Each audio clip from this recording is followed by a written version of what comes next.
بصوا يا جماعة، هو الكيف بيزيد.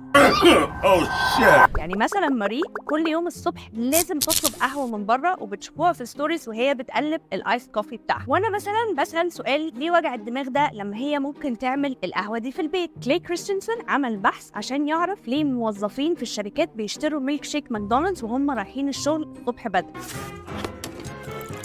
والحقيقة إن الاختيار ده ما طلعش اختيار عشوائي، هما بيعملوا كده عشان محتاجين حاجة تسليهم، ما تبقاش تقيلة قوي، ما تقعش وتفتفت عليهم في العربية، في نفس الوقت يبقوا واصلين الشغل وهم حاسين إن هم ولا هم جعانين ولا هم شبعانين قوي. أيوة، يعني إيه العلاقة ما بين الميلك شيكس وقصة القهوة بتاعت ماري؟ في الحالتين دول هما الطرفين عندهم احتياجات معينة محتاجين المنتج ده يلبيه، ودي اسمها customer jobs to be done. فمسؤولية أي صاحب بيزنس إن هو يعرف إيه هي الكاستمر جوبز تو بي دان بتاعة الفئة المستهدفة بتاعته، أو الاحتياجات اللي هم محتاجين المنتج أو الخدمة إن هو يلبيه. أنت بقى قولي إيه هي الجوبز تو بي دان بتاعة التارجت أودينس أو الفئة المستهدفة بتاعتك.